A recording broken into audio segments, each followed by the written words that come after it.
Well, it's time now for a look at how the international papers have been covering events in Libya and the Ivory Coast. And I'm joined now by our press reviewer, James Creedon. Hello, James. Good morning, Lorna. So we're going to start off with Ivory Coast and a paper based there, in fact, Fraternité Matin, which is a pro-Laurent Gbagbo newspaper. And I suppose you would expect papers in the country this morning to be leading with the siege of the presidential palace, with perhaps the final hours of the Gbagbo regime. Look at what their front page headline is. It speaks about a papal envoy being sent to Gbagbo and Ouattara on Monday. So that is hardly the scoop of the day.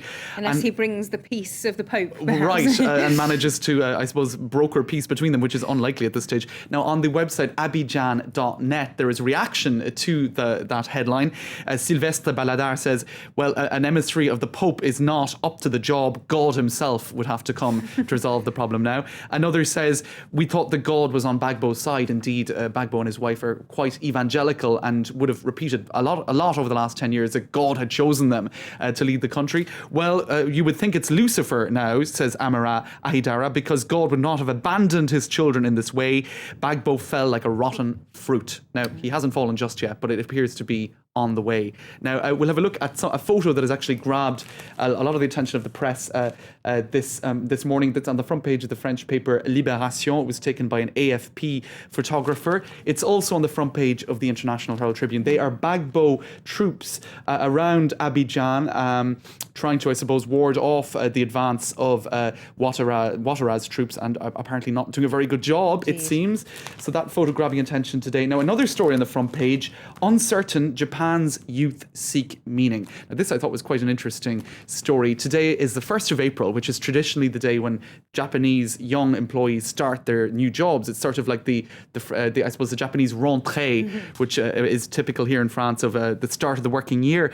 Now, apparently they were often criticised, this generation, by their elders for being lazy, for not respecting Japanese values of hard work, etc. And they're surprising those elders, apparently, by flooding non-profits with offers to help as much as they can. Students are out in the streets looking for donations. Social networking sites are abuzz with people looking to do whatever they can to help out.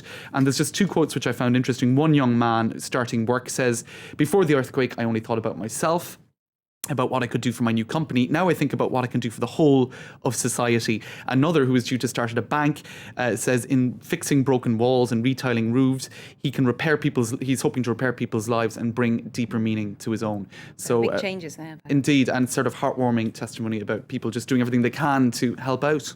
Now let's move on to the UK paper, The Guardian, because they're talking about Colonel Gaddafi's envoy who's in Britain. Absolutely, and indeed, this is Mohammed Ismail is his name. Now, he's an envoy of Gaddafi, and in particular his son Saif al-Islam.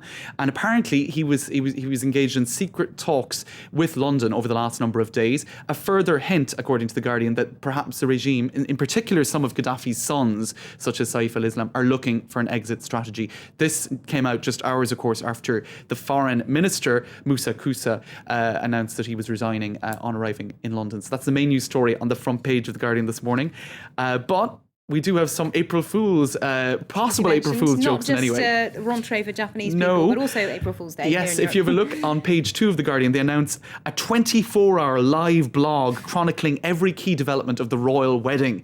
Now, this from a Republican newspaper, a newspaper that is not in favour of the monarchy at all. And because on some other papers that could quite easily be completely very serious. credible, very credible. And actually, if you go onto the website, one of the second or third items, we don't have it here, is the French news channel France 24 is reporting that French President Nicolas Sarkozy is using diplomatic back channels to try to seize control of the royal wedding. Now, I thought it was maybe vaguely credible until I read this. This is seen as crucial for the president's hopes of re-election in 2012, says the blog. Comments the Paris-based political analyst Avril de Poisson. Now, Poisson d'Avril is the French for April Fool's joke, so I think that kind of confirms that this is not a serious 24-hour blog charting every key development in the run-up to the royal wedding. And indeed, as far as I know, we haven't been reporting that Nicolas Sarkozy is trying to take over the royal wedding. We can confirm we haven't. Now, we have one last one to finish with on The Independent. Let's have a look at this.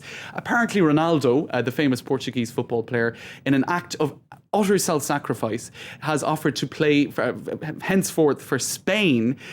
He's been sold to Spain for, I think, what is it, £160 million as a means of trying to make up Spain's public deficit. And he has said, I accept to be a patriot to save my country. I don't think that's about as credible as the Guardian 24-hour royal blog, I think. Wow. Well, thank you very much indeed, James, for that look at serious and not so serious and indeed not true news from today's April Fool's Day papers. Thanks, Lorna.